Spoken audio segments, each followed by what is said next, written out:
All aboard! The Clio Exchange Express is leaving the station.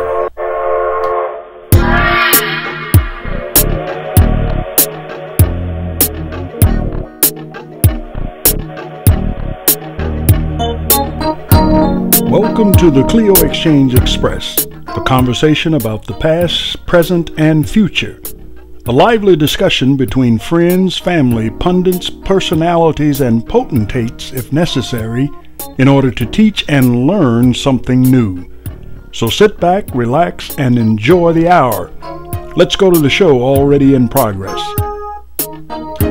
Hi there, welcome on board the Clio Exchange Express. I'm Lou Phillips, one of your host conductors for this show. This is a show, just to remind you, that is dedicated to making life stops that will educate, inform, and inspire. I'm joined by my co-hosts, Stan Evans and Rudy Rollins. Hey, Stan, what's happening in South Carolina today? Oh, man, the weather's beautiful. It's hot. It's not too hot, but it's nice. There's a lot of things going on down in Greenville. So everything is happening, man. It's really happening, man. I'm just sorry you guys ain't out down here to share it. Yeah, right. Well, I tell you, I wish I was there, my friend, because warm weather and comfortable weather is something that I'm especially interested in because it is steamy like crazy in D.C. right now. Listen, Stan, our stop today will continue to be in Italy, and it'll move on from Italy to London town as we speak with another member of the group, the Four Kents of Italy. In fact, he's the founder of the group and was the driving force behind much of the group's success.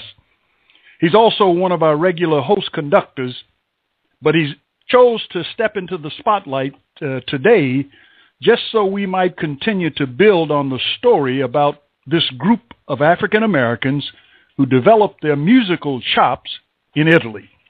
But first, I'd like to know, where in the world is Rudy? Oh, man. Oh, man. Almost missed this train again. Man, you won't believe it.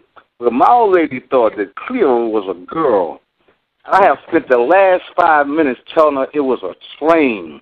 The Clio, and I am aboard. How's everybody? Let's get it rolling. All right, Rudy. Well, it's good to have you on board, man. We were beginning to worry about whether you were going to make this trip or not. But since you're here, let's take a moment to consider something. I got a couple of questions for you guys. Did you hear about the race between the lettuce and the tomato? No. No thoughts about that? No. Well, here's the answer. The lettuce was ahead, and the tomato was trying to catch up.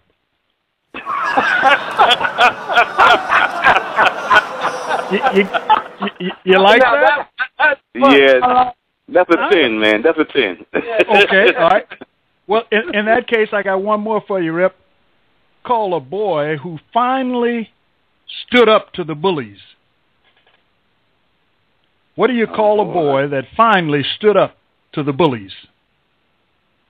Courageous. The answer is an ambulance. You get it? Okay. I tell you, man, those are great, and I tell you, they work well with my grandchildren. Listen, our guest today, for those in the listening audience who are recovering from the impact of those little jokes, ladies and gentlemen, our guest today is someone who exemplifies the life cycle of going from obscurity to the center of the world stage in music. We've all marveled at the stories about how artists struggled for years and then hit the big times. Some people see it as overnight success, but we know a different story about how people like that become successful. And I can tell you firsthand, overnight success is a misnomer. Those artists have made significant sacrifices to get to where they are.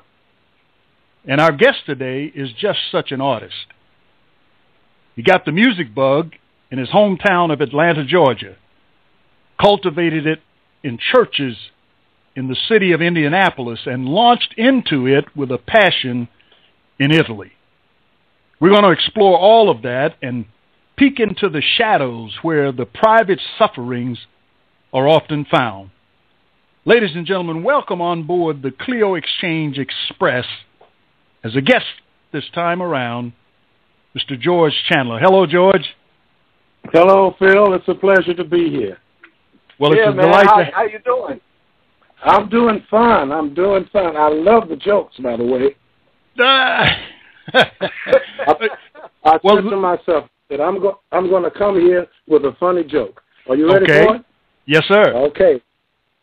All right. Why do ducklings walk softly? To avoid stumbling. Because they can't walk hardly.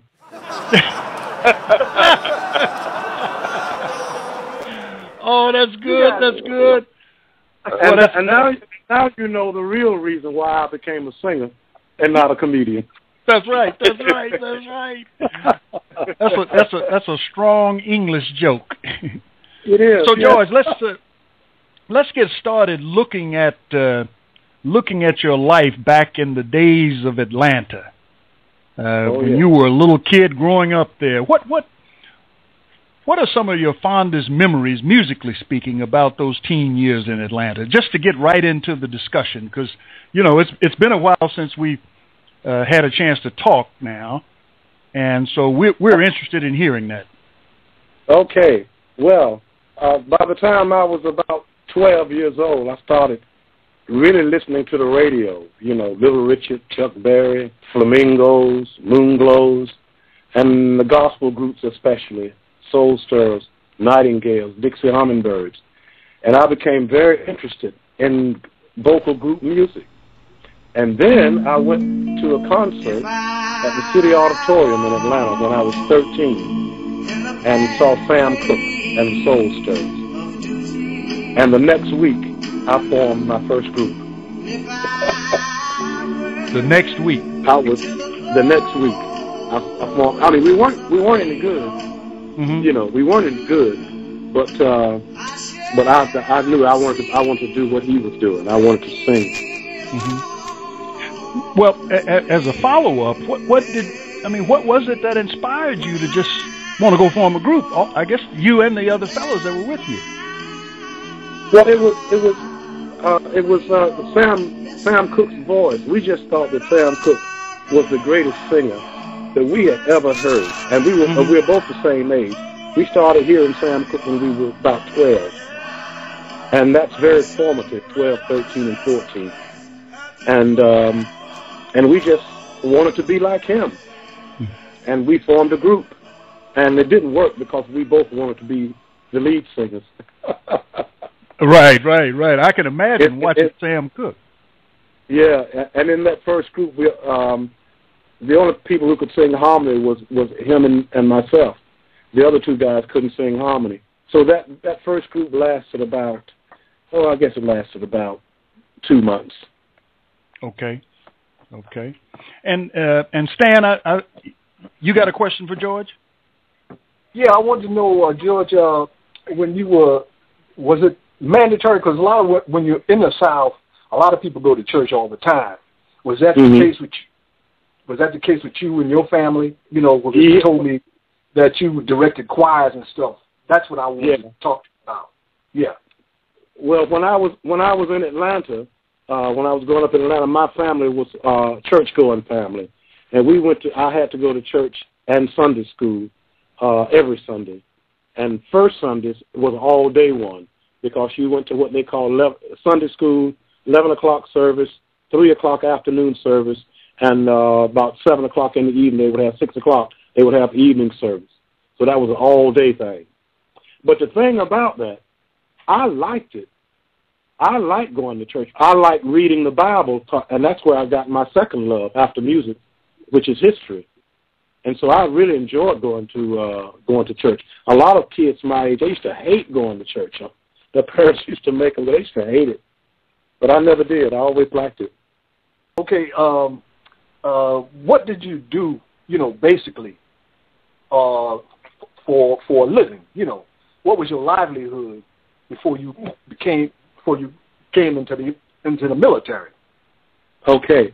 Well, now first I got to leave Atlanta because when I was 15, I moved from Atlanta to Indianapolis, Indiana, and I got a job when I was about 16 or 17, working as a houseboy for a lady who was the wife of the co-founder of Eli Lilly Pharmaceutical Company. And I was her houseboy. Her name was Charles Jackson Lynn. And I was her houseboy from 17 until I was 21. And of course, I moved out on my own when I was 17 as well. Well, hey George, this is Lou again. Now, that's an interesting piece of your life that I never knew, that you were a houseboy.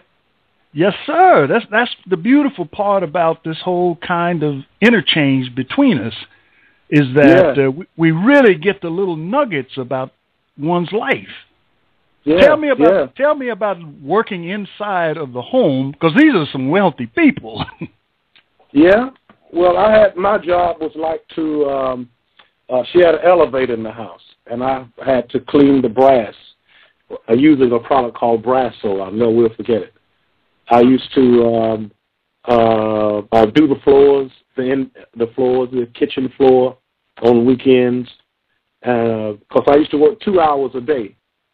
I'd go when I got out of school, and I'd work 2 hours a day, and then on Saturdays I would work from 7 o'clock until 7 o'clock.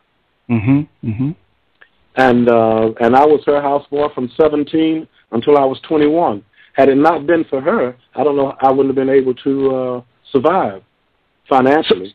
But I was able to buy a car. Go right ahead. Yeah, I was able to buy a car, you know, and be quite, popular, because at the same time during those years, I started singing with the choir at my church. Eventually became minister of music and did that until I came into the Army, until I was 21. Beautiful, beautiful. So now in Indianapolis now, this brother from Atlanta come into town. He's now gotten himself a job that produced a car, and now he's singing in the choir and has become the choir director. You had a problem with the ladies too, I would imagine. No, I didn't have really any problems with the ladies, because I always liked the ladies. I didn't have any problem with them at all. I was being facetious. I want to interject right quick with George, because I'm very curious. Did you have any musical training to or that was just God's gift? It was God's gift, State. It was God's gift. I had a little music theory when I was singing in the choir at high school, and but that was all. All of mine just come from my ear. It really did. It all comes from my ear. That's wonderful, man. And so when you look back now, would you say the influences you received in Atlanta or Indianapolis had the most impact on who you were leading up to the military? I would say the Atlanta period. See, the Atlanta period and the Indianapolis period are both important. The Atlanta period, I was mostly into vocal groups. But when I moved to Indianapolis, I became interested in choir music, because James Cleveland was very popular at that time. We're talking like 1960, 61, 62, 63. And choir music was just coming in and was the thing.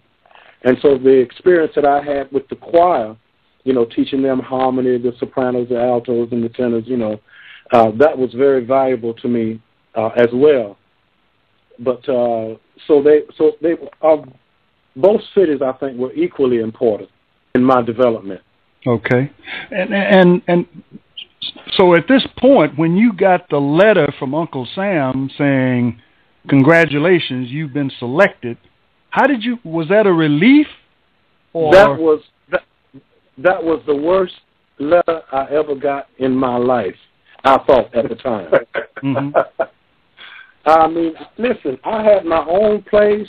I was 21 years old. I had a car. I'm going out singing. I got girlfriends. What? I thought that was the worst thing that had ever happened to me. Yeah. And don't you love it, the way it introduced itself to you? Congratulations. I know. It's amazing. And you know what, fellas? I can tell you the day that changed my life. When I was in basic training, one day we got a message over the loudspeaker saying, anybody who wants to be a chaplain's assistant, please come down to report to this office. I was one of the first in line. It was about 150 or 130 of us, you know. And we had to write in our own words why we thought we could be good chaplain's assistants. Okay. And of course, I spent all my life in church. Mm-hmm. You know, so I wrote that out, and that caused me to go to clerk school, to eventually be shipped to Italy, and blah blah blah like that. How about that? So that was the day. That was the day that changed my life. Well, that's wonderful, man. That's a wonderful transition, because I know Rudy is chomping at the bits to get a question in. Rudy, you got something? Yeah. The one question I'll ask you, George, is about the group. About the groups. What are some of the reasons you think groups break up? I think groups break up because of jealousy. Mm-hmm. You know, groups can break up because one person may have a drug problem or an alcohol problem, or just a personality problem. Okay. And groups. I think, in retrospect, I mean, now that I didn't know this at the time, but I honestly believe that the life of a group is probably about 6 years. Yeah. Anybody who's 6 years as a group, whether you're a band group or a vocal group or a rap ensemble or whatever. Yeah. Because sometimes people don't grow at the same rate. Right. Hey, George. Mm-hmm. Can we put a pin in that one just for a second, because it's Sure. a very interesting part of your life and the business that we really want to explore. But I want to bring us back to where you were coming into the Army, having to leave behind all that wonderful glitter stuff that you had going on in Indianapolis, to go now become sounds like a clerical person in the military. What was your attitude after going through that school and training? What was it, Fort Benjamin Harrison, or was it in New Jersey? No, I was in Jersey. Okay. Dix. What was your attitude when you got your permanent assignment station? Well, I was so happy because when I got on the boat to come to Europe, my order said I was going to Germany. When I got off the boat in Bremerhaven, Germany, they gave me new order and told me I was going to be stationed in Italy. And I said, yay! You know, because at the time when I come in the Army in '65, they were just warming up for Vietnam. Mm-hmm. And a lot of people were going to Vietnam. That's right. And I was really happy to be going to Italy. Having said that, it never dawned on me at the time that they spoke a different language. And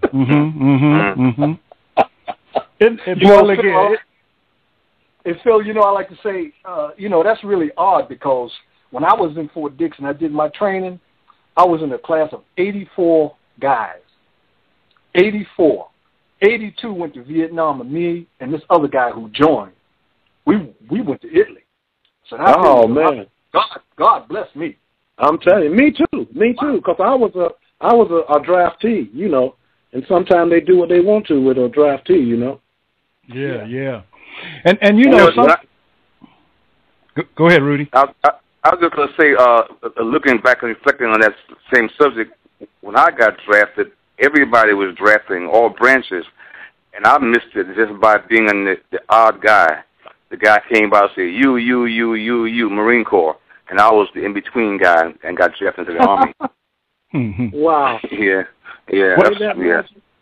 Well, I tell you, the experiences that we all had going into the military, and I suppose it's true for anyone going into service.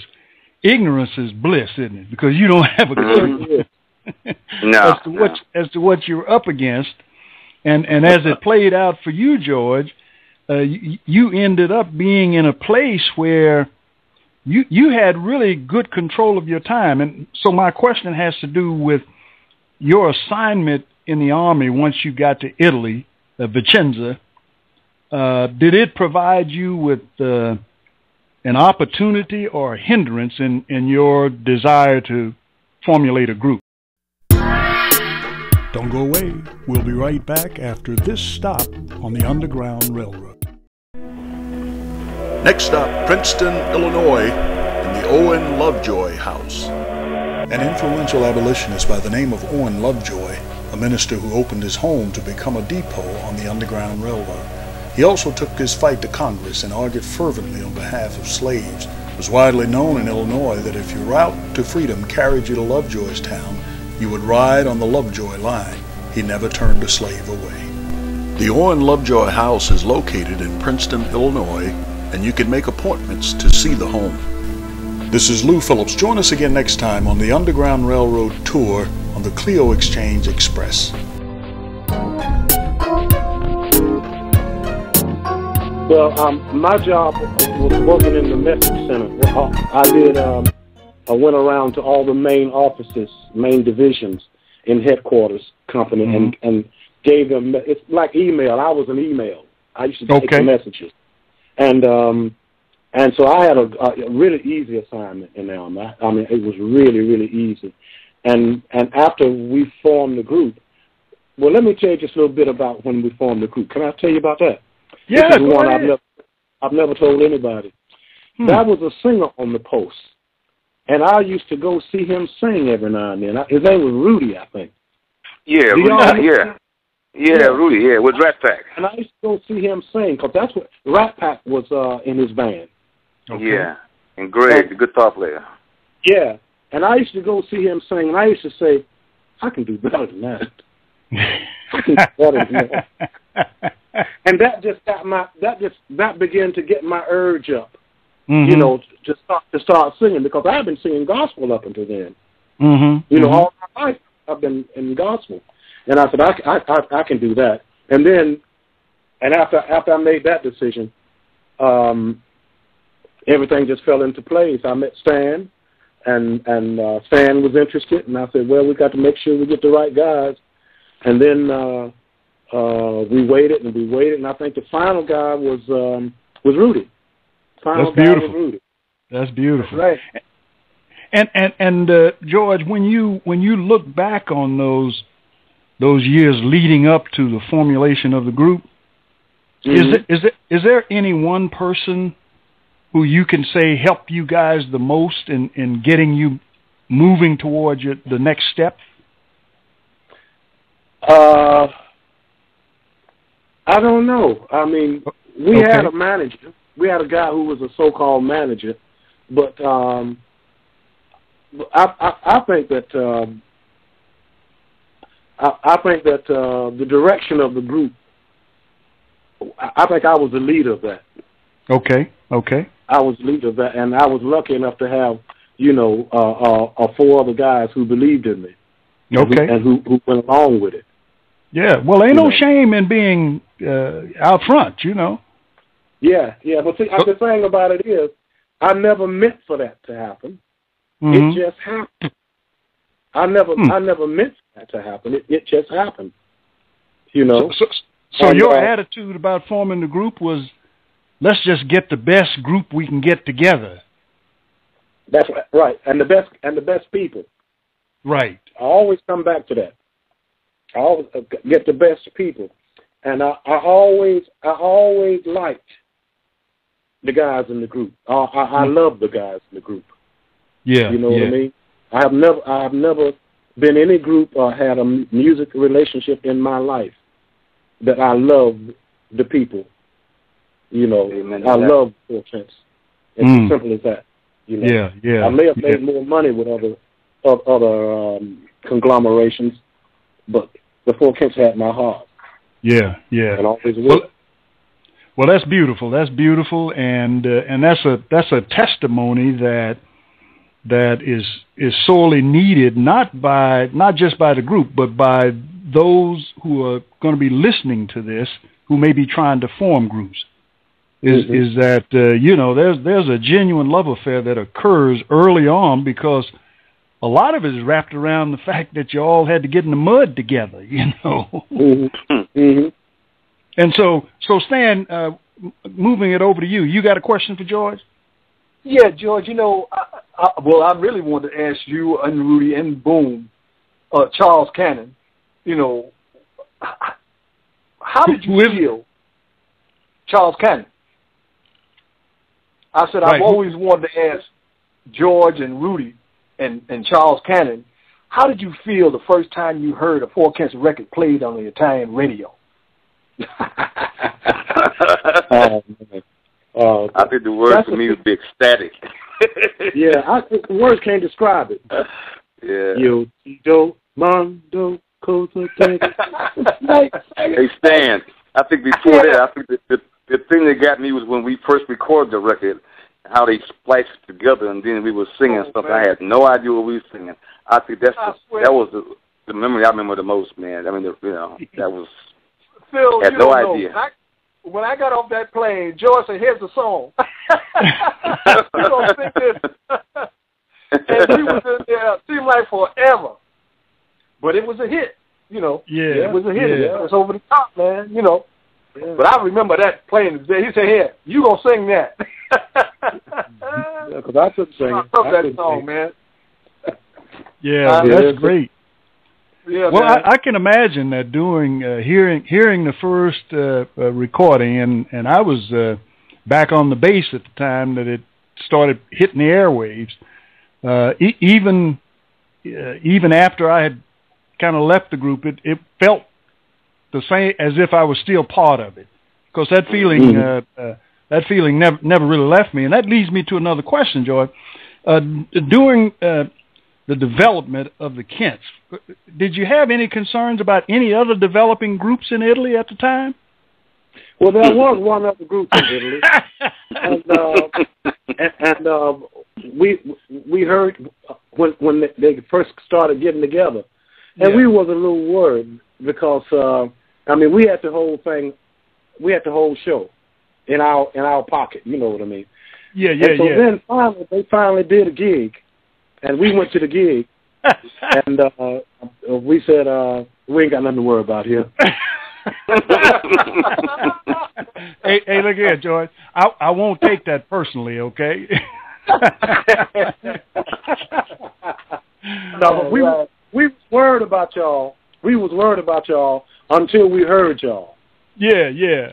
Once we heard y'all and saw the way y'all presented yourself, we said, "No, we ain't got to worry about it. We ain't got to worry about it." And that's right. That's why we never felt any jealousy toward your group. Yeah. You know. Well, and that's we knew we had a place, and that was it. Yeah. Well, you know, I got to be honest with you. We made a lot of money following in your trail because there was a hunger. What'd you say? I said there's nothing wrong with that. Absolutely. So now looking at the post-Kent years, what opportunities did you uncover in England that caused you to want to look that way? And this may be a good place for you to talk about why groups break up. Mm-hmm. Well, it got to the place that it seemed that the record company wasn't going to let us move any further forward. And also, by that time, I was married. I had a daughter, and my wife was expecting my son. And all of a sudden, the group began to be a burden to me. It felt like I was just responsible for everything. And that just, after a while, it just began to weigh on me. Because you remember that there was that time before I left when Boone took over the group. Okay. You know, to take some of the stress off of me. Then, you know, because it was as if the Four Kents were like my sons. They was part of my family. Yeah. And I was responsible for them. And it was just too much. And also, I think that in retrospect, I had outgrown the group. Okay. Because sometimes some people can see things that other people can't. And in my view, RCA wasn't going to let us do any, you know, let us go any farther. And so I went, as my wife was English, we moved to, we even thought about moving to Canada and or going back to the States. But once I got to England, I'm still here. Yeah. And it's 42 years, I think I've been here now. That's interesting. And so that's another area of Rudy's question about why the groups break up is some folks outgrow the original intent of the group. Yeah. I mean, you can see examples of that if you look at it. You know, you can see Clyde McFadden leaving the Drifters. Yeah. You can see Benny King leaving the Drifters. You can see Teddy Pendergrass leaving. You can see David Ruffin leaving. You know, but then you get them special groups like the Dales, and they stay together forever. Right. So that's special magic. You know. Yeah. But there are very few groups who can do that without changing the members. That is. Right. Now that we're in London, what was your first job there? Because I imagine you still have these visions of grandeur as an entertainer. What was your first job when you got there? The first thing I had to do was to get a straight job, and I got a job working in a department store. You know, sales, working in a department store, and then I started. Were you on High Street? Yeah, on Oxford Street in London. Oxford, okay. Yeah, and then I started. I knew this guy named Mick Eve, who was in the band with Ronnie Jones when he came to Italy years ago, and he was a saxophone player, and he had a band called Gonzales, and the singer in the band was Carl Douglas, who eventually had a hit with Kung Fu Fighting. Oh, yeah. Sure did. Okay. Yeah. But when Carl Douglas left, Mick asked me to join, which was about the end of '73, beginning of '74 maybe. And I started with Gonzales, and just started doing the local gigs around town. And I'm still working. And then in 1974 I came to the States for the first time since 1965. And I was in the States for about 3 months. And when I came back to England, I decided I'm going to get into the music business seriously. And that's when I made a conscious decision that I wanted to make my living in the music business. I didn't want to be a star. It wasn't about being a star. Because you got to remember, I got 2 children. Right. You know, and I'm married. But I want to make my living in the music business. Right. And so I left Gonzales. I started singing with the Olympic Runners. I started doing sessions around town, and I met Jimmy Helms and Jimmy Chambers, who eventually became London Beat. We started doing sessions. We did sessions from about I would say 1976 until 1980, 85 when I joined Paul Young. Uh-huh. And I made a living doing that. I was able to send my kids to a private school and stuff like that. Right, right. And you've given me all of the high points in your life in England. Tell me about some of the low points. It couldn't have all been high points. Because I remember coming over to visit you once. I think the lowest point of my time in England was when I first came to England. We didn't live in London. We lived near Brighton, where we went when y'all came to London for the reunion.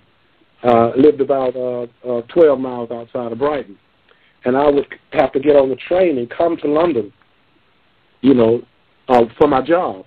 Mm-hmm. But I was always looking for a place in London, and I remember one night I didn't have a place to stay, and I went to this club that stayed open until about 3 o'clock in the morning, and I didn't have to be at work until 9:30.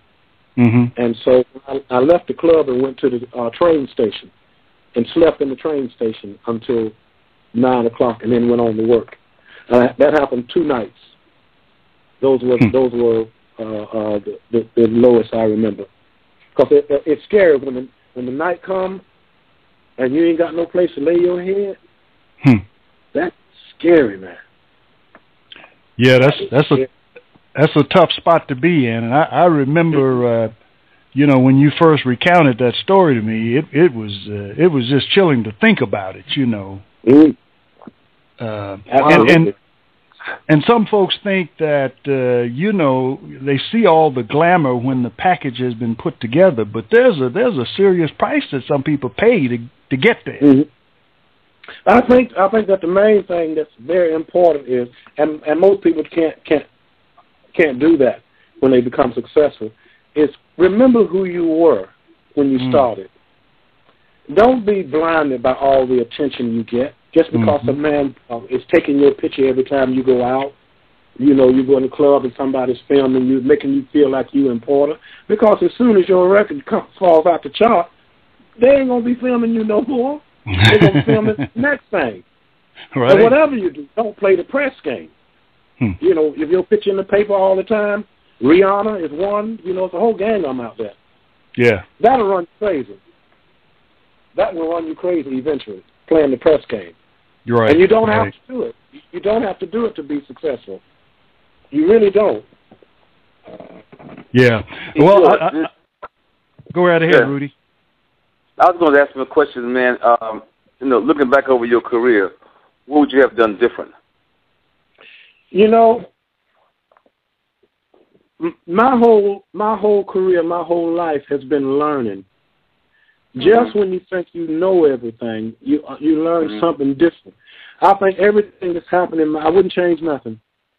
I wouldn't change nothing. Okay. That's not to say I haven't made mistakes. No, okay. But I've always learned from my mistakes. Mm-hmm. Because it's really bad when you keep making the same mistake over and over and over. And one of the things that you learn in the music business is, if you don't trust that person the first time you meet them, don't get involved in business with them. If there's anything about that person that you dislike when you first meet them, it's going to always be that. It ain't going to be like, well, he going to change. So true. No. Yeah, so true. That's whether it's your accountant or your manager or your agent. Yeah, well, there's a name for a person who continues doing the same thing expecting to get a different result. What's that? I think they call him a lunatic, right? Yeah, something like that. So George, when you think about that period where you were earning a living in the music business as opposed to trying to be a star, what proved to be more lucrative for you, performing as a group member or doing those backup sessions? During the period, like I said, between like 1976 until 1985, it was mostly I didn't do any live gigs. I didn't tour. Okay. I toured with a guy over here called James Lass. It's a big band with strings and horns, and he's got singers, and the singers come out and maybe do 6 songs during the course of his show, and the rest of the time we're sitting backstage, you know. And I worked with him, records with him for years, but I didn't tour. I didn't tour until 1985 when I went out with Paul Young. Mm-hmm. Mm-hmm. And then when I went out with Paul Young, I got the taste again. Okay. And I said, by this time now, I done learned a lot. I learned a lot from reading too. I always loved to read about people in the music business, different facets of the music business, and people in the movie industry, because there's a bit of a similarity business-wise between what goes on between the two. Mm-hmm. And I've always been a reader. And by the time we got through doing Paul Young, I knew how to do it. I'm just telling you, just like it is. I knew how to do it. Basically, what you have to do is you have to come up with a product that the man has to have. Gotta have. He's going to pay to have. It's as simple as that. If you can do that, you can be successful. You know? That's interesting. And because during that time of we doing all these sessions over here, and we were on everybody's records. Fine Young Cannibals, any record that come out of England, we was on it. You know what I mean? And so we knew we had a commercial sound. Okay. A sound that wasn't too black, but it wasn't too white neither. It was some kind of in between. Mm-hmm. We had this really weird blend. And we had all this practice, and we knew what a good song was. Let me tell you what I mean by that. You're doing the sessions. You're going down to the studio that they do it. So you don't know. You know who it's for. You have no idea what the song is. You walk in there, and the producer plays the song back for you. While the producer is playing the song back for you, you have already decided in your mind whether this is a good song or a bad song, or whether you think this is a hit song or not. And then 90% of the time, they expect you to do back and voice arrangement for it. Oh, they don't hand you a music sheet saying, here's the back end voice. No. They expect you to come up with the back, because that's your gig. Right. That's what we could do. Yeah. And we did this for years, and we had a commercial sound. And all we had to do was come up with the songs. Because by then I realized, that the songwriting and all of that stuff, and get everything together. Get the right manager who got clock, publishing deal, where you make most of the money, not the publisher. Mm-hmm. And just I had learned so much business-wise because I had a publishing company for a few years.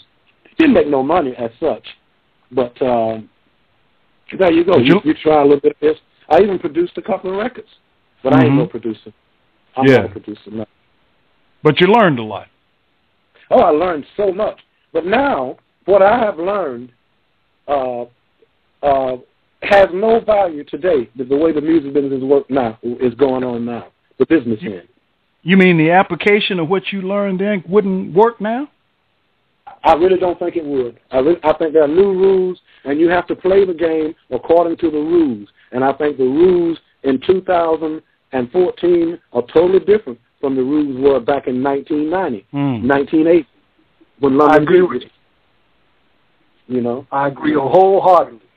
Yeah, the whole rules have changed. Yeah, and Stan, that fits into one of your other questions. Why don't you go ahead and pursue that?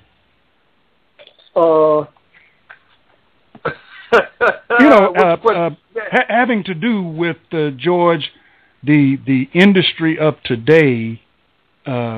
What kind of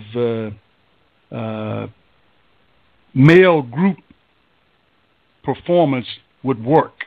I mean, the soul groups of our era wouldn't stand a chance today, would they?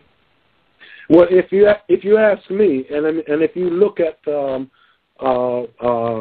record sales and who's popular, black vocal groups have been out of style for the past, I would say, 7 years. At least. Yeah. At least that. Yeah. black vocal group music is just it's not happening now. Mm-hmm. It's just not happening. What's happening now is jerky beats, which the young people love, and being as close sounding to Michael Jackson as possible. Mm-hmm. Mm-hmm. In singing and also in dancing. That's what's happening. That's what I mean when I say I couldn't play by these rules.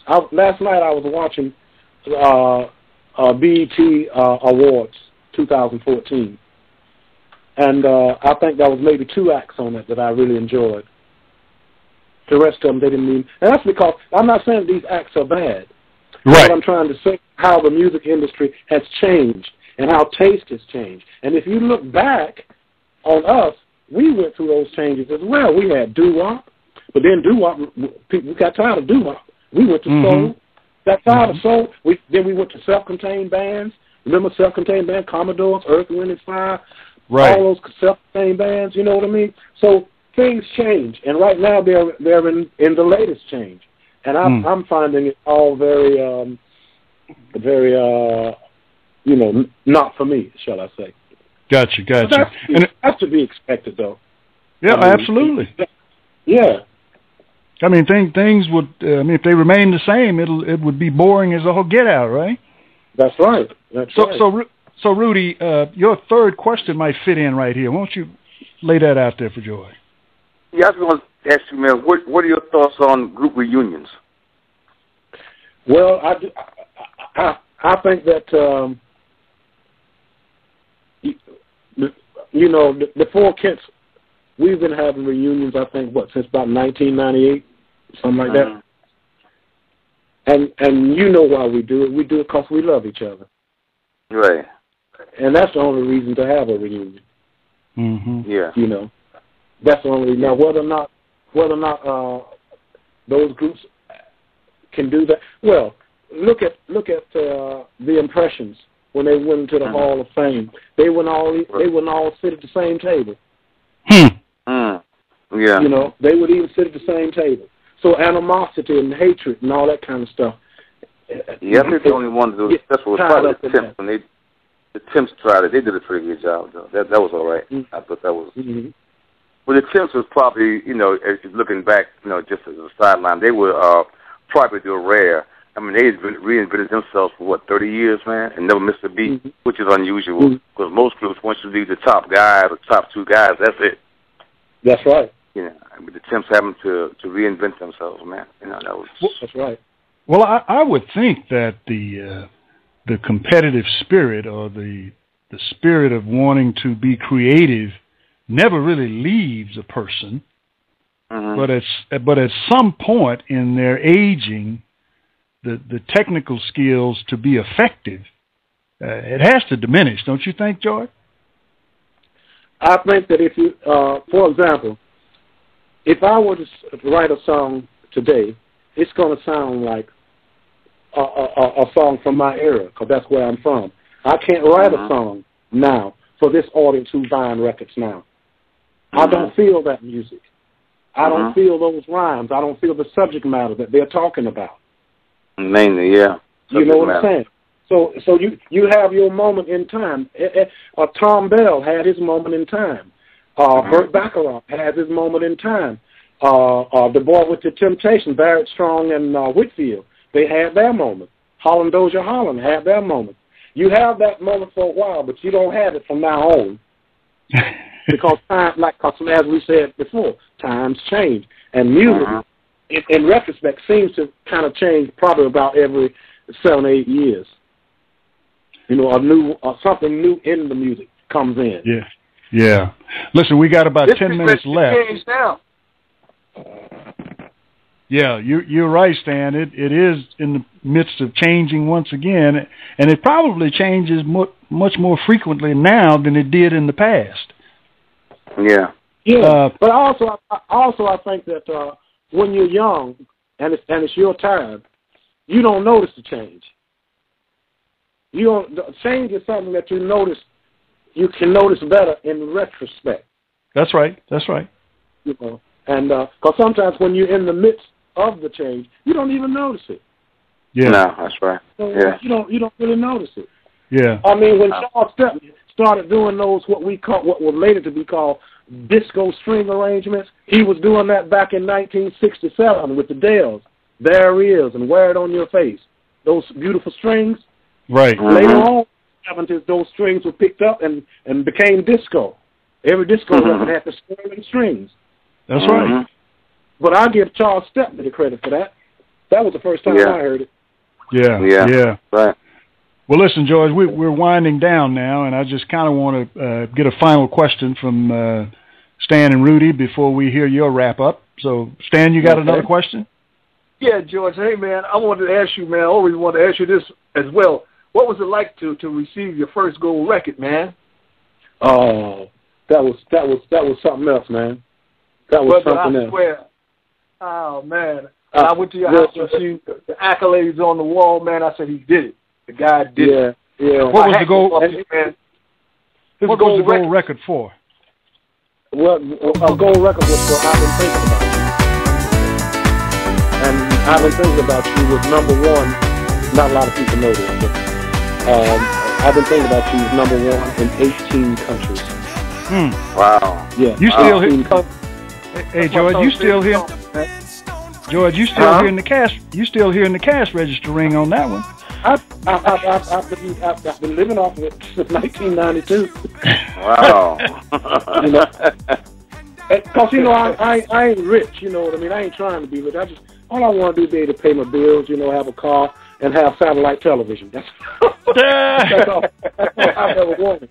You know what I mean? As long as I got that, and I can come to the States, to my reunions. That's it. I've never wanted to be, flash and all that kind of stuff. So I never. My house is big enough for me, and when people come around, I can sleep a few people. You know what I mean? Yeah. So I'm happy. That's great. That's great. Rudy, you got a closing question? Not really a question, man. Just a side note to say your career has been one of I'm trying to use some word just simple. It's just been a great career, man. I think that those who listen and receive what you say, man, can learn a lot from your information because it's living legends, and we don't hear this often. Some of the things I've been with you, the years, and some of the things you said, I've only read them, but I haven't heard them from anybody. You know what I mean? Yeah. So that's priceless, man. It's priceless. Thank you much for that, man. All right. That's wonderful. Hey, George, and so finally coming to you, give us a 2B closing comment, if you will. One B is for the brotherhood, and the other B is on the business. Okay. All right. On the brotherhood, all I can say is, in all of my life, my most pleasurable musical experience was had with the Four Kents. It was just unbelievable. The way we sung. I mean, we would sing until we cried. Doing live gigs. You know what I mean? And to young people who are coming into the music business, I mean, believe in yourself, play by the rules, and go for it. Now, what the rules are, I don't know exactly what the rules are today, but you got to play by the rules to get in. And, that's beautiful. And if you do that, and you believe in yourself, and you also have to be good at it. That's beautiful. That's beautiful. Well, listen, this has been a wonderful ride with you, George. I really appreciate you coming on board the Clio Exchange Express. All right, it's been a pleasure being here. Wonderful, and we want to invite our listening audience to join with us again as we visit with another member of the Four Kents, and we continue this series that will ultimately capture the entire story. So it's been a wonderful evening, a wonderful discussion, and I'll close out with giving you guys one last question to think about. Why are pirates called pirates? I don't know. Why are pirates called pirates? Yeah, because they are.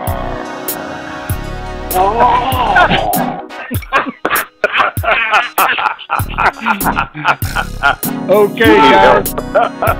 Okay, the conductor is telling us it's time to move on. We hope you've enjoyed the show. Let us know by sending an email to info@clioexchange-express.com. That's info@clioexchange-express.com. Until next time, we wish you peace of mind, love from the heart, and happiness you cannot explain.